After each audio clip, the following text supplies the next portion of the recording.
শুধু দর্শক, পথের ধারে যখন হাঁটবেন তখন তারই গন্ধ বলে দিবে সে কে। কুষ্টিয়ার সেই তিলের খাজার কথা মনে আছে? হ্যাঁ, এটা এখন একটি জিআই পণ্য। ছোট বড় সবার জিভে জল আসবে এ খাজা দেখে। আর সেই খাজার উপরে সাদা গুটি গুটি আবরণে বীজের নাম কি জানেন তো? এর খাদ্যগুণ পরে বলছি, আপনি জানলে অবাক হবেন এর খাদ্যগুণের কথা। আর এর উপকরণে খাবারের রকমারি আপনি গুগলে একটু সার্চ দিয়ে দেখবেন। বনভূত সিরিজে আজকের আলোচনায় যাকে নিয়ে বসছি তার নাম হচ্ছে তিল। তার বাংলা, হিন্দি, সংস্কৃত, মারাঠিতে যাই বলেন না কেন তাকে তিল বলে ডাকে। এর ইংরেজি নাম হচ্ছে সেসাময়। এটি একটি বর্ষজীবী ভেষজ উদ্ভিদ যার বৈজ্ঞানিক নাম সেসামাম ইন্ডিকম। এটির আদি নিবাস আফ্রিকায়, তবে বিভিন্ন তথ্য মতে ভারতবর্ষ ও চীনে প্রায় 3000 বছর আগে এর চাষের তথ্য পাওয়া যায় বিভিন্ন মাধ্যমে। এর বীজে বহুমুখী প্রচলন রয়েছে। তিলের তেল একটি ভেষজ গুণের উৎকৃষ্ট উপাদানে সমৃদ্ধ। বাংলা ব্যাকরণে পড়েছেন তো, তিলকে তাল করা, প্রবাদটি সেখান থেকেই। ক্ষুদ্র বলে তাকে অবহেলা করা যায় না। তাছাড়া তিলের রকমারি খাবারেও সে অনন্য গুণে মিশে গেছে আমাদের দৈনন্দিন জীবনে।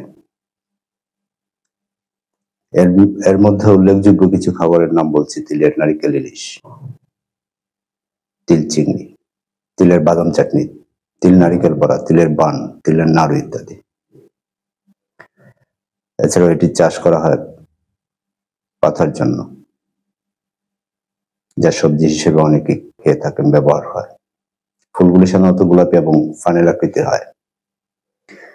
বীজকোষ সাধারণত 2 থেকে 3 সেন্টিমিটার পর্যন্ত লম্বা, ভিতরে এর বীজ থাকে।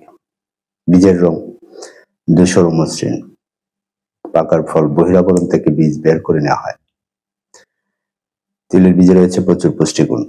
প্রতি 100 গ্রাম তিল বীজে প্রায় 563 কিলোক্যালোরি শক্তি থাকে। এর ক্যালসিয়াম হাড় ও দাঁতকে শক্তিশালী করে। প্রোটিন ও ফাইবার হজম শক্তি প্রক্রিয়াকরণ উন্নত করে। কোষ্ঠকাঠিন্য প্রতিরোধে সাহায্য করে। ভিটামিন ই ও অ্যান্টিঅক্সিডেন্ট ত্বক ও চুলের যত্নে অত্যন্ত কার্যকরী। শরীরকে ক্ষতির হাত থেকে রক্ষা করে। চর্বি ও হৃদযন্ত্রকে সুস্থ রাখতে সহায়তা করে। এছাড়া এতে রয়েছে খনিজ লবণ, দস্তাস, সেলেনিয়াম, তামা এবং আয়রন। আমাদের দেশের বিশেষ করে ফিরোজপুর, ভান্ডারিয়া এবং পঞ্চগড়ে সহ বিভিন্ন স্থানে তিল চাষের পাশাপাশি মৌয়ালরা মৌমাছি প্রতিপালন করে সংগ্রহ করে প্রচুর পরিমাণে ফুলের মধু। আর এর ফুলের মধু পুরাটাই হচ্ছে খাদ্যগুণে ভরপুর। রয়েছে অনন্য পুষ্টিগুণ। এছাড়া এর কিছু ভেষজ রূপ রয়েছে। পাতাগুলি ঐতিহ্যবাহী ওষুধে ও রেচন হিসেবে এবং মস্কে যাওয়ার চিকিৎসায় ব্যবহৃত হয়। সাধারণত কবিরাজি চিকিৎসা নাই বললেই চলে। কবিরাজি চিকিৎসা মতে তিলের বীজ অশ্ব রোগ চিকিৎসায় ব্যবহৃত হতো।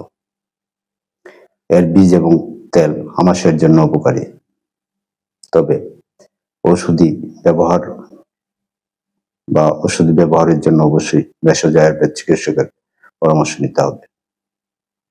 তিলের সংকীর্ণ গুণের কথা বললাম।